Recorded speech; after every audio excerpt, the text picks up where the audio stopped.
नाजरीन, Mehdi Kazmi again, Auliya council of North America New York से। आदाब, सत श्री अकाल, अस्सलाम वालेकुम।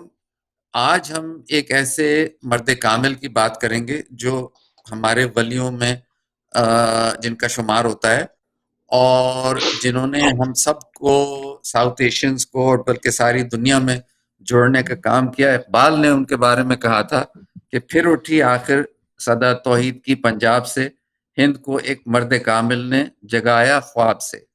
गुरु नानक जी सरकार जिन्होंने हम सबको जगाया और तौहीद के अलम बरदार हमारे सब कॉन्टिनेंट में वो माने जाते हैं। आज मेरे मेहमान हैं मेरे बड़े भाई गुरचरणजीत सिंह लामा साहब, जो यहाँ न्यूयॉर्क में मुकीम हैं। बाय प्रोफेशन वो एडवोकेट हैं, लेकिन रूहानी मामलात के ऊपर बहुत ही वसी उनका होल्ड है और वो लिखते भी बहुत हैं। और गुरुद्वारा प्रबंधक कमेटी के यहाँ पे एनवॉय हैं न्यूयॉर्क में।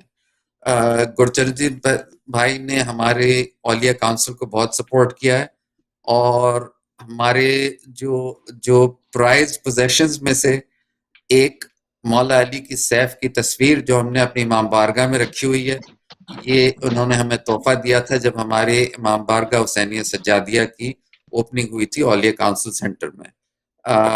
गुरचरणजीत भाई हमें बहुत गाइडेंस भी देते हैं और इन्होंने हमारा बहुत साथ दिया है। वेलकम गुरचरणजीत भाई।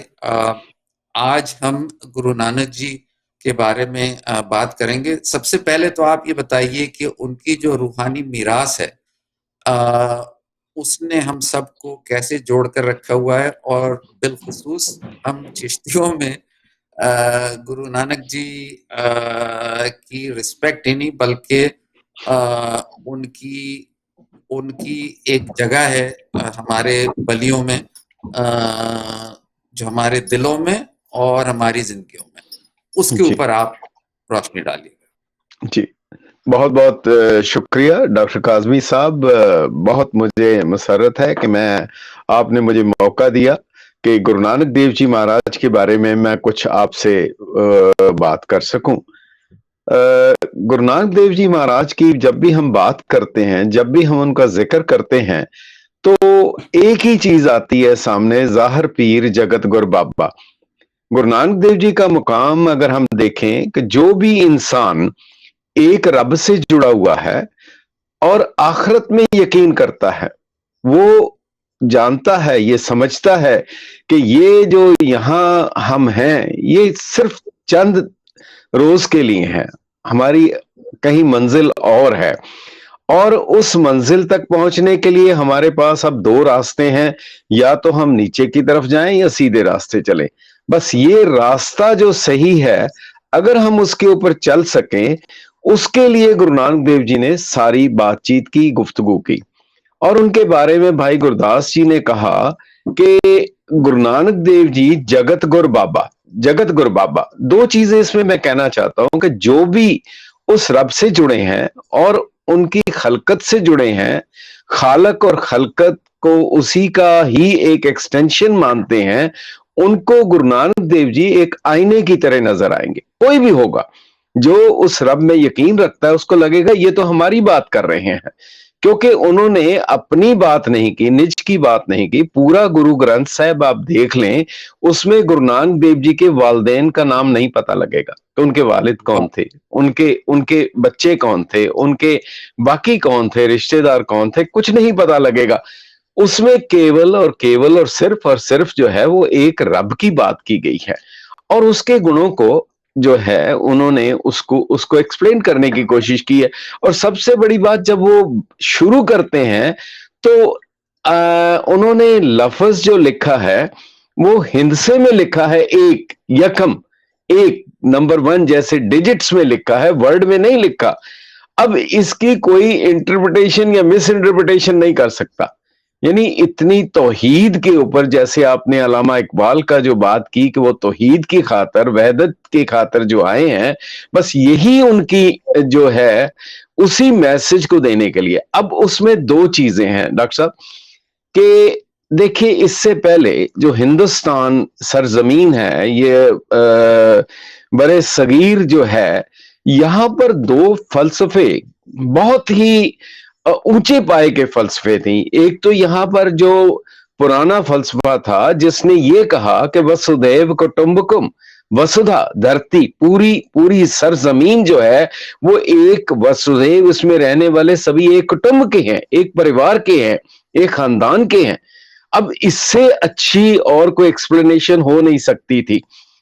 और दूसरी तरफ जो कहा गया कि रब्बुल आलमीन, मतलब सारे आलम का रब एक है। दोनों की अगर लफ्जी उसकी हम तबसरा करें तो कोई फर्क नहीं आता। पर हुआ क्या, ये दोनों फलसफे आपस में मिल करके इंसानियत को आगे पहुंचाने की बजाय इनमें टकराव पैदा हो गया। जी। ये जो थी, यानी एक सरहद के पार की जमीन को कह दिया गया ये मलेच्छ देश है, ये मलेच्छ भूमि है, ये मलेच्छ भाषा है, ये गलत है, ये। और जो एक खुदा की जो कायनात थी उसको टुकड़ों में बांटना शुरू कर दिया। ये रंग अच्छा है, ये रंग माड़ा है, ये नस्ल अच्छी है, ये जात अच्छी है, ये इलाका अच्छा है, तो ऐसे ये जबान अच्छी है, ये जबान ठीक नहीं। इस सारे के दौरान जब गुरु नानक देव जी का आगाज हुआ तो वो केवल अपने इलाके में नहीं रहे। पंजाब की वो जो सरजमीन है जिसको के इतना पुरानी जमीन, या शायद कह लिया जाए कि जो इंसानियत यहां से ही शुरू हुई है, वो जो पुराने मिले हैं, सिंधु घाटी की जो सभ्यता है, जो सारा कुछ यहां से शुरू हुआ। और उस जमीन के एक छोटे से गांव में, तलवंडी में, गुरु नानक देव जी का जन्म होता है। अब जब वो जन्म होता है तो वो वहां नहीं ठहरते, अपने इलाके में, अपने गांव में नहीं रहते। वो सुमेर पर्वत गए हैं, ईस्ट में गए हैं, साउथ में गए हैं, बांग्लादेश में गए हैं, चीन तक गए हैं। और इधर जब देखें मगरब की तरफ, वो बगदाद, मुल्तान, काबुल, कंधार, मक्का, वो कहां नहीं गए। और मकसद क्या था उनका? कोई ना कोई जो उसका मकसद होता है जब वो ट्रेवल करता है। अब उससे पहले उन्होंने अपनी इंट्रोडक्शन दी है। हम चाहे उनकी जैसी इंट्रोडक्शन दें जो अपने नजरिए से देंगे। अब उन्होंने जो अपनी इंट्रोडक्शन दी है वो बड़ी कमाल की है। वो कहते हैं, खुद उनकी अपनी जो कलाम है उसमें कहते हैं, कोई आके भूतना, मुझे कोई भूतना कह रहा है। भूतना क्या होता है? किसी के कीदे के ऊपर ठोकर मार देता है। कोई कुछ कर रहा है उसके ऊपर उसको तनकीद कर देता है। कोई आखे भूतना, को कहे बेताला। कोई कह रहा है हम सिर्फ पूरब की तरफ पानी देंगे सूरज को, वो अपने गांव की तरफ, पश्चिम की तरफ, मगरब की तरफ पानी देना शुरू कर देते। कोई कहते हैं खुदा सिर्फ यही है, वो कहते कहां नहीं है, कोई ऐसी जगह बता दी जाए। तो उन्होंने कहा कोई आखे पूतला, को कहे बेताला। कुछ लोगों ने कहा, मुझे कहा ये तो बेताला है, इसको सुर ताल का नहीं पता। इसे नहीं पता कि बादशाह से कैसे उनसे बात की जाती है। ये तो बादशाह को भी कह देता है, बाबर को भी कह देता है सामने जाकर के, बाबर हरामी गरीबों को मारे भगोए, हाकम का हावे हुकूमत न होए। ये तो कह देता है राजेशी मुकद्दम कुत्ते। ये तो जो इंसानियत के ऊपर जुल्म कर रहा है, ये उसमें भी गुरेज नहीं करता, इसको सुर ताल का नहीं पता। ये तो जो लेपर्स हैं, कोड़ी हैं, उनको लोगों ने घर से निकाल दिया। वो उनकी झोपड़ी में जाके रह रहा है और उसको कह रहा है कि, वो कहता है जी मुझे तकलीफ क्यों हुई, ये बीमारी क्यों हुई। वो कहते हैं, उनको बता रहे हैं कि जैतन बाणी विसर जाए जो पक्का रोगी विलाए। जिस शरीर से, जिस बॉडी से परमात्मा का नाम जो है वो बिछड़ जाएगा, सारी तकलीफें आएंगी। ये तो इसको सुरताल का नहीं पता। और कुछ लोगों ने कहा, गुरु नानक देव जी कहते हैं, मुझे कहा ये तो बेचारा है, ये तो आदमी है, बेचारा है। ये यही कहता है कि आदमी औरत सब बराबर है, कोई मूर्ख नहीं है, कोई सियाना नहीं है, कोई अक्लमंद नहीं है। मगर कहते हैं ना मैं भूतना हूं, ना मैं बेताला हूं, ना मैं आदमी हूं, ना मैं बेचारा हूं, मुझे ये सब कुछ मत कहो, मैं फिर क्या हूं। अब अपनी बात बताए, मैं हूं कौन। कहते भया दीवाना साह का, मैं उस मालिक का दीवाना हूं। दीवानगी जो है ये एक ऐसी स्टेज आ जाती है जहां वो किसी के परवाह नहीं करता। और यही बात गुरु नानक देव जी ने कही कि परवाह नहीं किसे केरी बाज सच्चे ना खसम को कहते हैं, मालिक को कहते हैं, मुझे किसी की परवाह नहीं है। मुझे कोई क्या कह रहा है नहीं कह रहा है, मुझे उसकी परवाह नहीं है। मैं उसका दीवाना हूं और मेरी दीवानगी बौरानगी थी की हद तक पहुंच गई है। भया दीवाना सा का नानक बौराना हो हर बिन अवर ना जानना। मैं उसके सिवाय किसी को नहीं जानता। नजर आ रही है जो हमें अपने अपने मशाइख में अपने अपने चिश्ती सिलसिले में नजर आती है कि मोहब्बत की इंतहा जो है वो दीवानगी पे पहुंच जाती है। बिल्कुल मोहब्बत बिल्कुल। करें। जी जी जी। अब ये जो मोहब्बत की आपने बात की ना, जो प्रेम की बात की, आप हैरान होंगे। अब उसमें आप हैरान हो जाएंगे डॉक्टर साहब कि गुरु नानक देव जी ने जब ये बात की तो उन्होंने ये कहा कि तुम अगर मोहब्बत करना चाहते हो, प्रेम करना चाहते हो, इश्क करना चाहते हो, अगर तुम इश्क के रास्ते पर चलना चाहते हो तो एक काम करना पड़ेगा तुम्हें, एक शर्त है। उन्होंने पूछा क्या? कहते हैं कि अपना सिर काट के हथेली पे रखना होगा। यानी तुम्हें मौत के लिए हर समय तैयार होना पड़ेगा। लोगों को ये बात हजम नहीं हुई कि ये एक तो कह रहे हैं कि जी लोगों की खिदमत करो, लोगों की मदद करो, और ये साथ में कह रहे हैं कि जो तो प्रेम खेलन का चाहो सिरधर तली गली मेरी आओ। ये कैसे हो सकता है? और इसका बड़ा हवाला एक पुरातन साखियों में मिलता है कि जब भी हमला होता था, हमलावर जो है वो कोई तहजीब या तमीज नहीं करता था इसमें जो कौन है कौन उसमें उसकी जद में आ रहा है। तो गुरु नानक देव जी ने जब बाबर का हमला हुआ तो उन्होंने लिखा मुसलमानियां पढ़े कतेबा कष्ट में करे खुदाए वे लालो। ये मुसलमान औरतें भी कुरला रही हैं, वो भी चीखो पुकार कर रही हैं कि ये क्या हो गया है जी। तो उस समय जब ये उन्होंने कहा तो एक जो सिख था, गरीब सिख था, वो बाल्टी लेकर के पानी बुझाने लग गया, आग बुझा रहा है। उसको सिपाहियों ने पकड़ लिया। जब हाकिम के सामने पेश किया तो उसने कहा कि उन्होंने कहा जी हम आग लगा रहे, ये आग बुझा रहा था। उससे पूछा कि तुम ये आग बुझा रहे थे? तो वो हंस पड़ा। तो कहता है कि तुम हंस क्यों रहे हो? कहते जी मेरे मुर्शिद ने कुछ साल पहले एक बात कही थी, उसका मतलब मुझे आज समझ में आया, मुझे उस समय समझ में नहीं आया था। उसने कहा था कि अगर तुमने किसी से मोहब्बत करनी है, इश्क करना है, खलकत से प्यार करना है तो तुम्हें अपना सिर काट के हथेली पे रखना होगा। मुझे यकीन नहीं था मगर आज मुझे पता लग गया है कि उसका मतलब क्या था। तो ये जो बात है, इसलिए इश्क की इंतहा जो है, यही बात जो गुरु नानक देव जी ने कही, जो तुम प्रेम करना चाहते हो, इसी बात को बाबा फरीद जी ने भी कहा। फरीदा उन्होंने भी ये कहा, वाट हमारी खरी उडीनी, वाट हमारी खरी उडीनी, खनियो तिखी बहुत पीनी, उस ऊपर है मार्ग मेरा, शेख फरीदा पंथ समार सवेरा। कबीर साहब ने भी ये कबीर जोता साध पिरम की, शीस काट कर गोए, खेलत खेलत हाल कर जो कुछ होए सो होए। तो यही चीज बाद में आप देखिए कितना इसका संजोग है कि गुरु गोविंद सिंह जी ने भी जब खालसा बनाया तो अपनी तलवार निकाल करके, नंगी तलवार निकाल करके उन्होंने कहा कि जो मुझसे इश्क करते अपना सिर मुझे दे दें।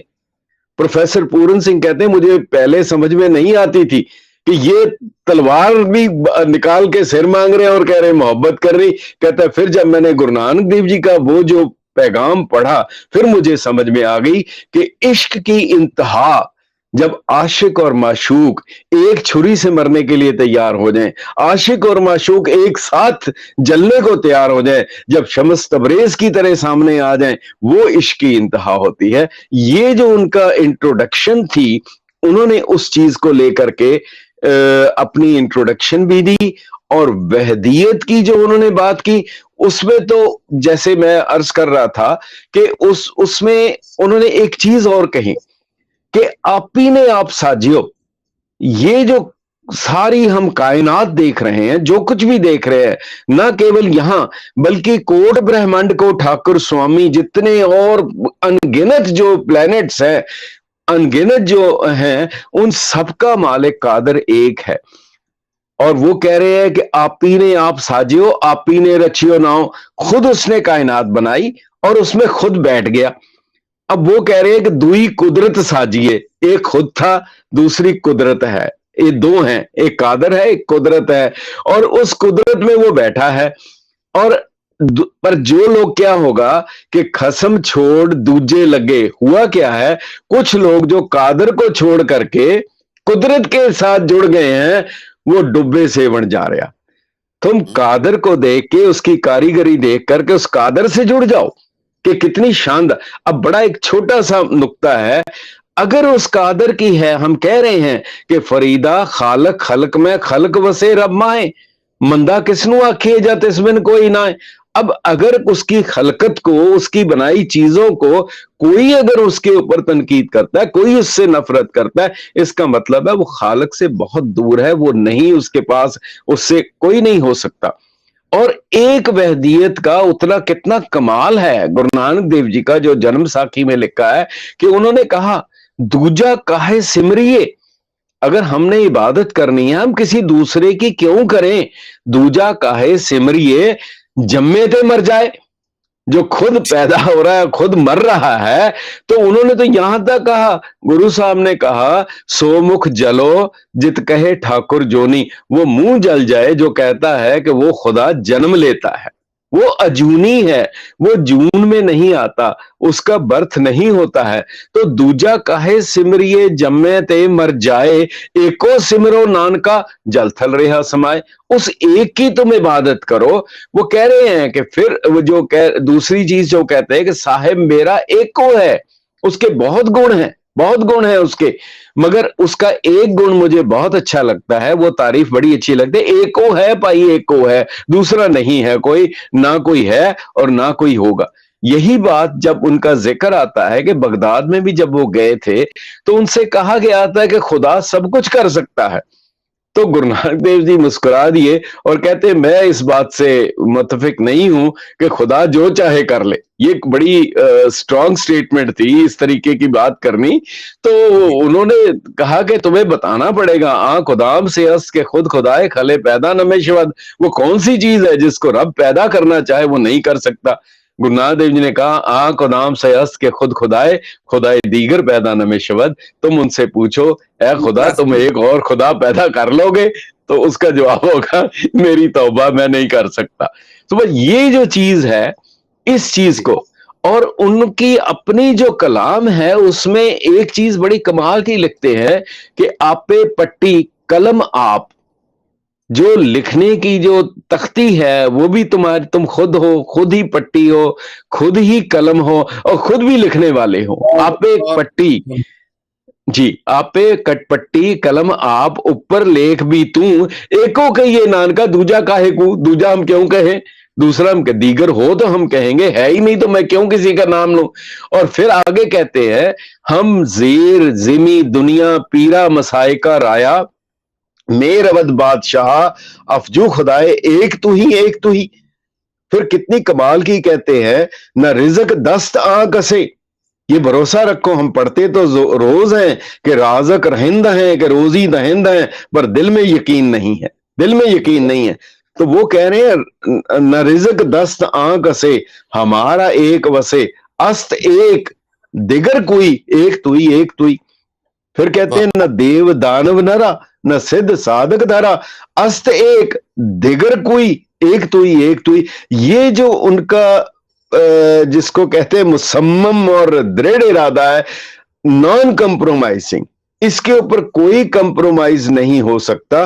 और उन्होंने अपने बारे में भी यही कहा, जिसको गुरु गोविंद सिंह जी ने बाद में साफ लफ्जों में तनकीद कहा, उसकी तफसील की, क्योंकि मालूम था यहाँ की जो हमारी संस्कृति है, सभ्यता है, जिसने कुछ देव दिया वो देव है, जिससे जिससे कुछ डर लगा वो भी देव है। तो उन्होंने ये कहा, जो मुझको परमेश्वर उचरे हैं, तो ये सब नरक कुंड में पड़े हैं। जो भी मुझे खुदा कहेगा, रब कहेगा, वो यकीन जानो वो नरक में जाएगा। अब इससे ज्यादा वो कितनी कैसे उसको समझा सकते हैं, जो बड़ी साफ गोई के साथ। जी जी गुरजीत भाई, तो तीन चीजें आपके बयान से समझ में आई कि ये तिकोन जो है, तौहीद जी का, जी इंसानी खिदमत का और इश्क का, उसका जो बाइंडर है वो इश्क है। तो जी जी ये ट्रायंगल जो है ये गुरु नानक जी की जो रूहानियत है उसका कुछ लुब्बे लुबाब इसमें नजर आ रहा है। जी जी अ, जी जी इसके ऊपर थोड़ा सा ये तीनों चीजें जो साथ होती हैं, जो उन्होंने कहा कि तौहीद से जो जो चीजें एक आगे लेके चलती हैं वो इश्क और फिर इंसानी खिदमत, उसका जो इंसानों की खिदमत उसका जो एक्सप्रेशन है, जी इसके जी ऊपर जी आप बताइए। और ये जो जोड़ने की बात है, इसमें ना कोई धर्म नहीं है। ये सब के अंदर की जो फीलिंग्स होती हैं, जो जिस तरह इंसानों को जुड़ना चाहिए, ये उसके ये बाइंडर हैं, ये तीनों चीजें। जी जी जी इसके ऊपर जी थोड़ा सा आप हमें। डॉक्टर साहब, आपने बहुत अच्छा कहा। देखिए, जो जैसे हम पढ़ाई भी करते हैं, एक थ्योरी होती है और एक प्रैक्टिकल होता है। सो थ्योरी तो ये ठीक है, थ्योरी तो सभी कहेंगे, बोलते हैं, हर कोई बोलेगा। पर जब उसके ऊपर अमल की बात आएगी, सवाल यह है कि इसके ऊपर हम अमल कैसे करते हैं। उसमें दो चीजें हैं बहुत साफ, कि जब हम बात करते हैं इश्क की, प्रेम की, और जब हम करते हैं कि जो सब निजाम सही होना चाहिए, तो गुरु नानक देव जी उसके ऊपर बात करते करते वहां पर तक रुक नहीं जाते हैं।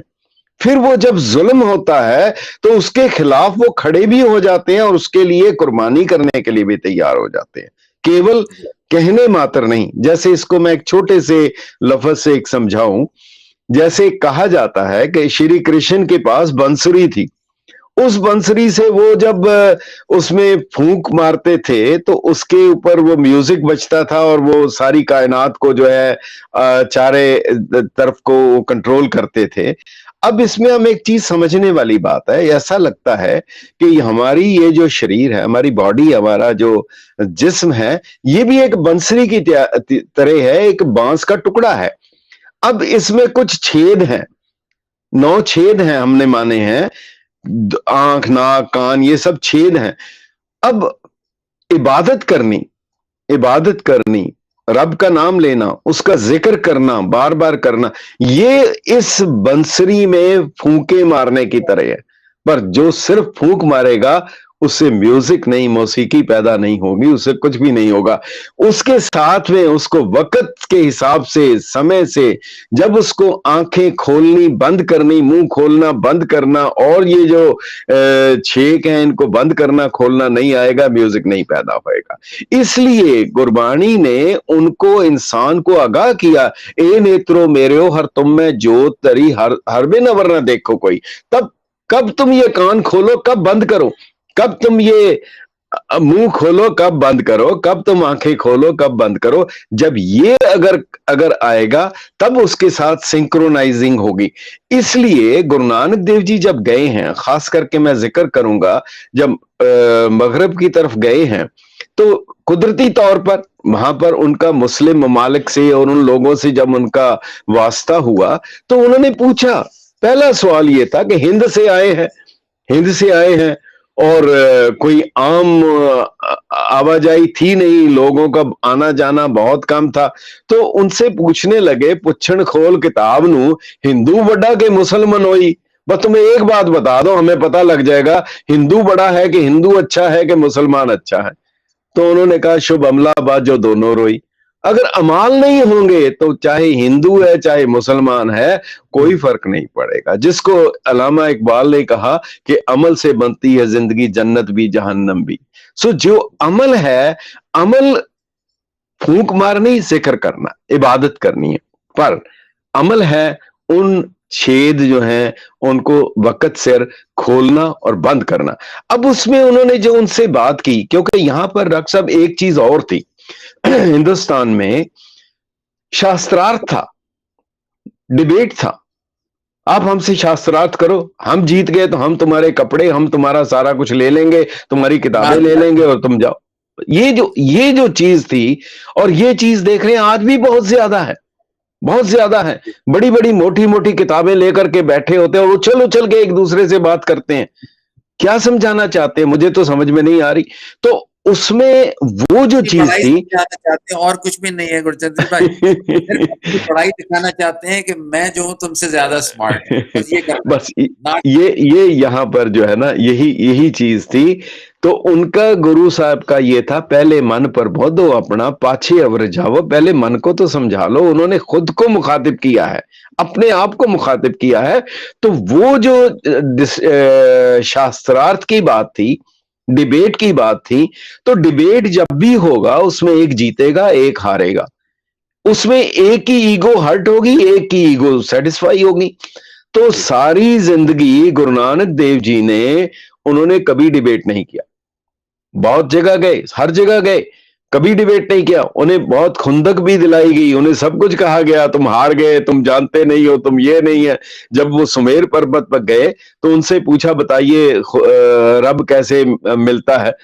तो उनका जवाब क्या था? उन्हें मालूम था ये हुज्जत कर रहा है, ये पूछना नहीं चाह रहा है, ये बात नहीं करना चाह रहा। उन्होंने कहा, आप पे आखे आप पे समझे तिस क्या उत्तर दीजिए, साच कहो तुम पारग्रामी तुझ क्या बैसन दीजिए। महाराज तुम तो पहले पहुंचे हो, हम तुम्हें क्या बताएं, तुम तो पहले ही पहुंच चुके हो। जो खुद ही सवाल कर रहा है, खुद ही जवाब दे रहा है, हम उससे क्या बात करें। मगर गुरु साहब ने जा करके वहां पर गुफ्तो शनीद की, बातचीत की, कुछ उनकी सुनी, कुछ उन्होंने कहा, जब लग दुनिया रही है नानक किछ सुनिए किछ कहिए। जी ये जो चीज है, कुछ सुनो कुछ कहो।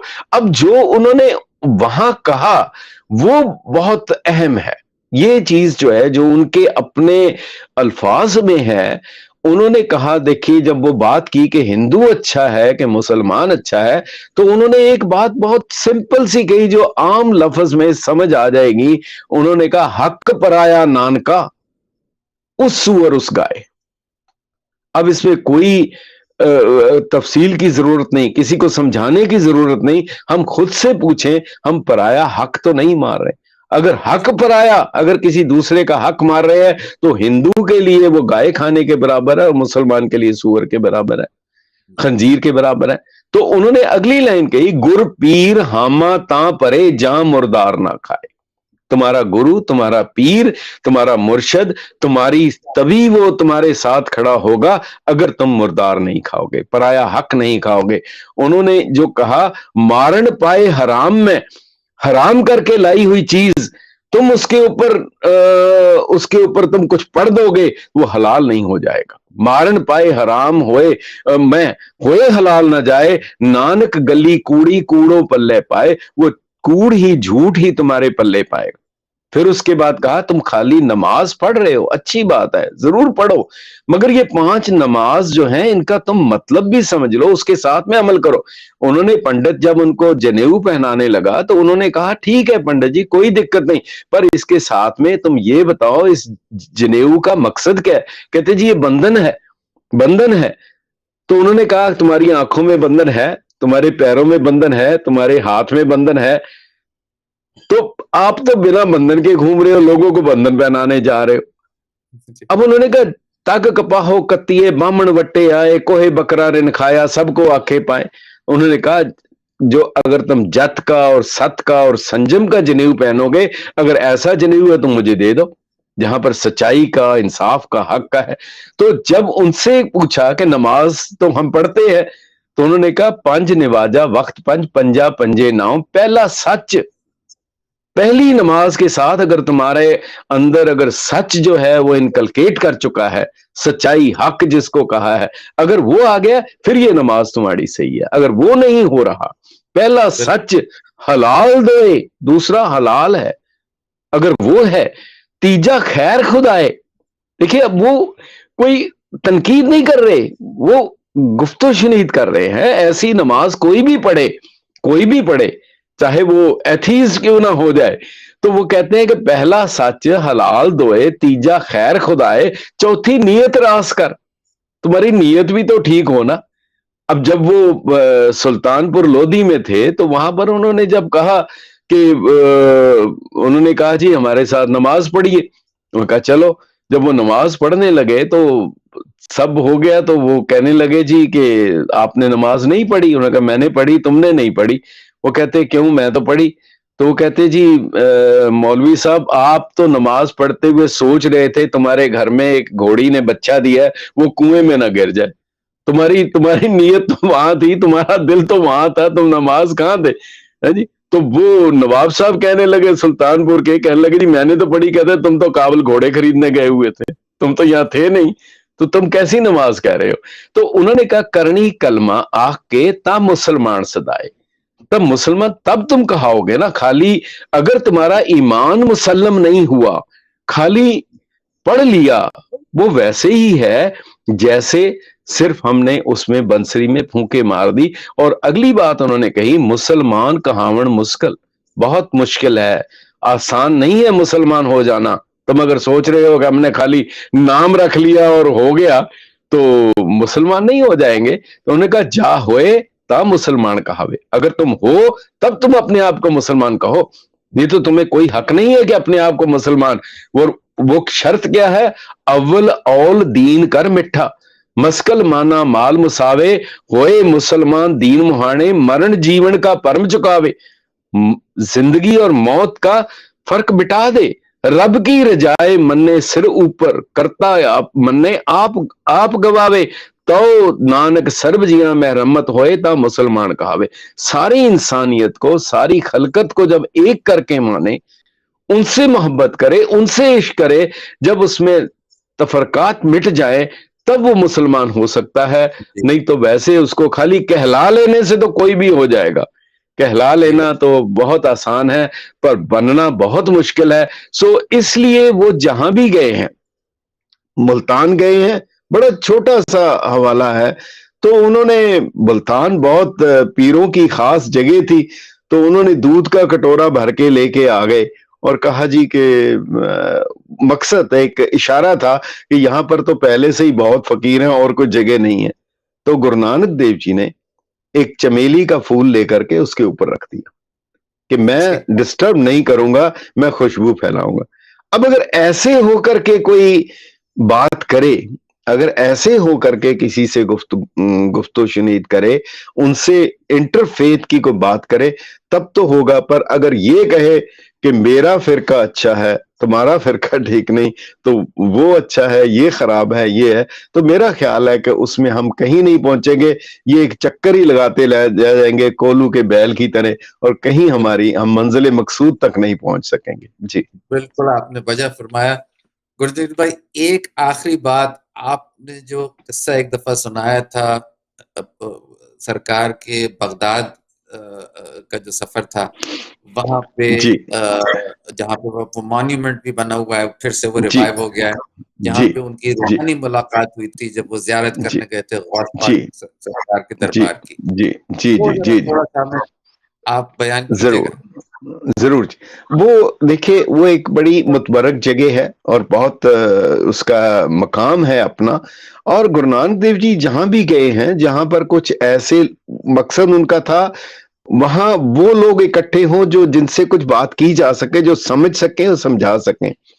तब जब वहां पर गए थे, तो जो सिख रिवायत है जो उसमें है, तो उसके मुताबिक जब वहां गए तो उन्होंने एक ऊंची आवाज में एक आवाज दी कि उसमें उन्होंने जो पाताला पाताल लख आगासा आगास, लाखों ही आकाश हैं, लाखों ही पाताल हैं। तो उसके ऊपर थोड़ा सा हलचल हुई कि हम तो सिर्फ ये 7 कह रहे हैं, आप लाखों कह रहे हैं। तो उन्होंने कहा कि बिल्कुल मुझे नजर आ रहे हैं, मैं कह रहा हूं। उन्होंने कहा क्या रसूल अकरम सल्लल्लाहु अलैहि वसल्लम ने गलत कहा? उन्होंने कहा उन्होंने तो 7 कहा, तुम्हारा सिर घूम गया है। अगर वो ये तो नहीं कहा कि 7 ही हैं, अगर वो ये कहते कि 7 ही हैं तब तो तुम कह सकते थे। उन्होंने कहा 7 है, उन्होंने तुमको समझाने के लिए 7 कहा, मुझे लाखों नजर आ रहे हैं। और अब वो नजर भी आ रहे हैं कि कोई उसका अंत ही नहीं है, जिसको उन्होंने बेअंत कहा है उसका कोई आखिरत है ही नहीं। तो वहां पर जो उनकी बातचीत हुई, जो रवायात है, सिख रवायात है, उसमें शायद पीर दस्तगीर का जिक्र है। और एक बड़ी अच्छी बात है कि 1900 के करीब, आज से तकरीबन 125 साल पहले, नॉर्वे या उस जगह एक केशवानंद शायद कोई थे जो साधु थे, और वहां रहते थे, तो उन्होंने वो सारा जिक्र जो है वो किया है बगदाद की फेरी का, कि जहां पर वो गुरु नानक देव जी की मुलाकात हुई थी, उसका पूरा अंग्रेजी में उन्होंने एक पोएम जो है वो लिख करके दी है, song of A night angel, या शायद ऐसे कुछ है, मैं आपको दूंगा, वो बड़ी कमाल की वो इबारत है। तो वहां जो बातचीत हुई, दोनों दोनों की रूहानी मुलाकात का किस्सा है एक वो। हाँ हाँ, उसमें उन्होंने कहा कि जब उनसे बातचीत हुई तो थोड़ा उन्होंने कहा कि आप हमारे साथ चलिए, हम कुछ बात करना चाहते हैं। तो उनसे 3 सवाल पूछे गए जो रवायत में है। तो पहला उन्होंने पूछा कि खुदा जो है उससे पहले क्या था, रब से पहले क्या है। तो उन्होंने कहा गुरु नानक देव जी, भाई इससे ये बताने के पहले तो मुझे कुछ हीरे चाहिए होंगे, डायमंड्स चाहिए। तो वो सोचने लग गए लोग, ये तो अभी बात शुरू नहीं हुई, पहले ही डायमंड पे पहुंच गए हैं, ये तो बात आगे बढ़नी है, तो पहले ही डायमंड मांग रहे हैं। तो उन्होंने इशारा किया, वो लेकर के आ गए, एक तश्तरी में डायमंड ले आए। तो कहते मुझे इतने नहीं चाहिए, मुझे आप गिन के दीजिए। तो उन्होंने जब गिनने लगे पीर साहब, तो उन्होंने गिना 1 2 3, जो भी उनकी जबान होगी। तो उन्होंने कहा गलत गिन रहे हैं। तो फिर दोबारा गिनिए, दोबारा गिनना शुरू किया, 1 2, कहते हैं गलत गिन रहे हैं। फिर तीसरी बार कहा, ऐसे 3 4 बार हुआ। तो कहने जी क्या है, कहते 1। तो गुरु नानक देव जी ने कहा गलत कह रहे हैं आप। कहते क्यों, कहते इससे पहले क्या है। कहते जी 1 के पहले तो कुछ नहीं होता। तो यही तो मैं बता रहा हूं, 1 के पहले क्या है, 1 के पहले क्या है। यही तो मैं बताना चाह रहा हूं, और आप मुझसे पूछ रहे हो कि 1 के पहले क्या है, उसके पहले क्या है, उसके पहले मैं क्या बताऊं क्या है। बड़ा सिंपल है कि उस एक, मैं तो दूसरे तरह से सोचता, मान लीजिए दूसरा हो, मान लिया जाए, अब जैसे ये टेबल है, तो दूसरा टेबल रखना होगा तो वहां रखेंगे जहां ये खत्म होगा या जहां शुरू होगा। जब इसकी शुरुआत नहीं है, तो जो इसका आखिरत नहीं है, तो रहेगा कहां दूसरा। अगर आ भी जाएगा तो इसको भाई नंदलाल जो गुरु गोबिंद सिंह जी के शायर थे, उन्होंने लिखा है, कहते एक का ही इतना झगड़ा है, दूसरा आएगा तो नहीं है तो अच्छी बात है, एक ही काफी है, उसी के वजह से इतना हंगामा है। तो और दूसरा हो तो ये नहीं चाहिए, और दूसरा चाहिए भी नहीं। तो वो पहले सवाल का जवाब उन्होंने दिया। तो दूसरा सवाल उनका था कि वो रब जो है रहता कहाँ है। तो गुरु नानक देव जी ने कहा, मुझे जवाब देने के लिए उनका तरीका था अपना क्लाइमेक्स पे ले जा करके, क्योंकि आम जबान में कॉम्प्लिकेटेड कोई थ्योरीज नहीं बतानी थी, प्रैक्टिकल। तो उन्होंने कहा जी आप मुझे 1 प्याला दूध का चाहिए, पर उसमें कुछ होना नहीं चाहिए। वो कहने लगे जी, उसी समय हुक्म हुआ, तामील हो गई, 1 प्याला ले आए। गुरु नानक देव जी ने नजर लगा के देखा, कहते भाई इसमें है कुछ। तो उन्होंने पूछा क्या है इसमें, कहते जी कुछ नहीं है। वो तो कहा नहीं दूसरा ले आओ। वो इस तरीके से उन्होंने वो भी 4 5 बार मंगवाया, मगर मसला इतना गंभीर था, हर बार गुरु नानक देव जी कह देते थे कि इसमें कुछ है, कुछ है। तो आखिर में उसने कहा जी क्या है, मुझे भी नहीं समझ में आ रहा। उन्होंने कहा मुझे इसमें मक्खन नजर आ रहा है, मुझे इसमें घी नजर आ रहा है।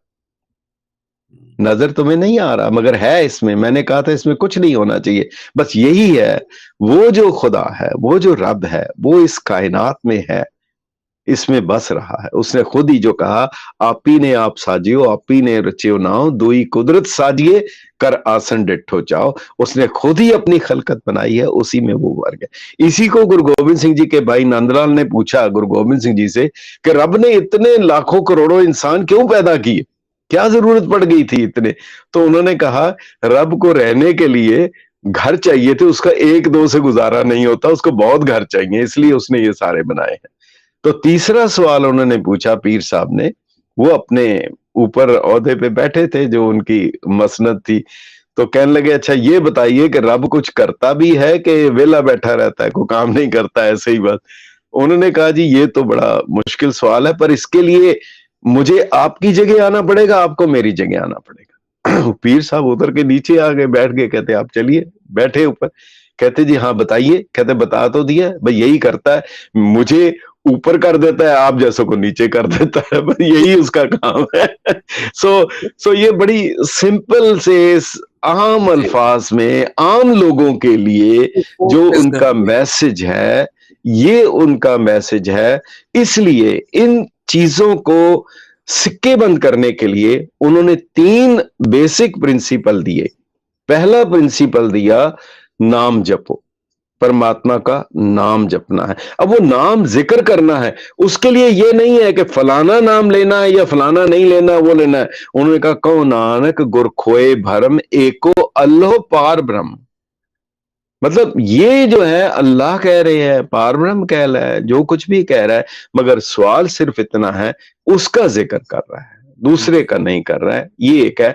पहली जो शर्त है इंसानियत के लिए, उस एक का नाम ले, नाम जप।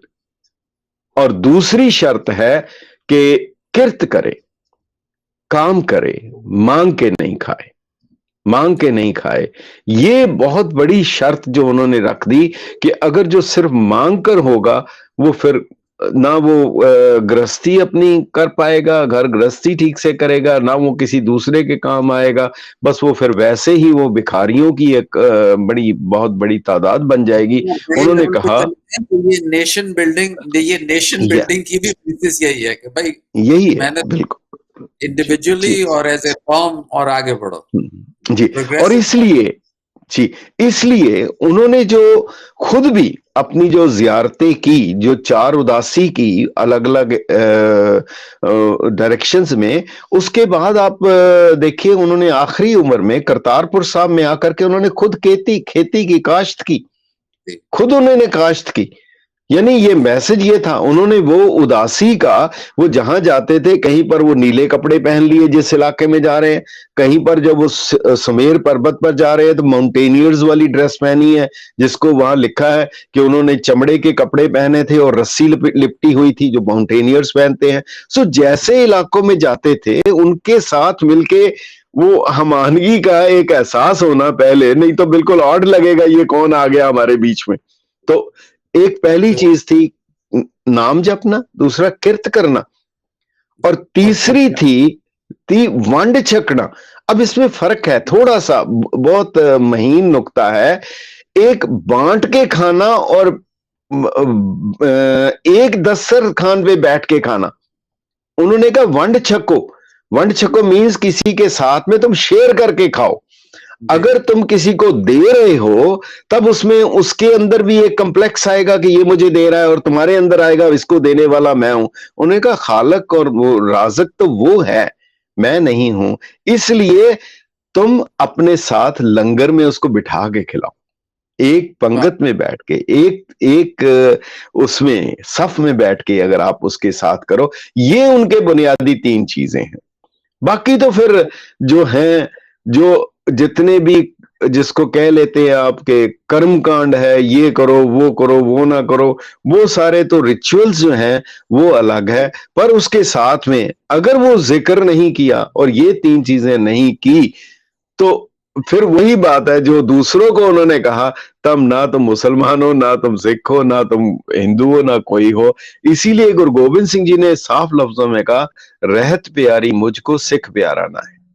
मुझे सिख से कोई इश्क नहीं, कोई मोहब्बत नहीं है। अगर तुमने अपना अमाल ठीक नहीं किए हैं, अगर तुम्हारे अमाल हैं तो तब है। बाकी देखिए, मैं एक बात हैरान होता हूं, पूरा पंजाब बड़ा डिस्टर्ब एरिया था, जबकि उस समय, एक सेकंड मैं आपको बताना चाहूंगा, तो उसमें जो थे नजीर अकबर आबादी, इलाहाबाद इलाके के, उस वहां के रहने वाले, उन्होंने जो एक बात लिखी वो बड़ी कमाल की है उस समय।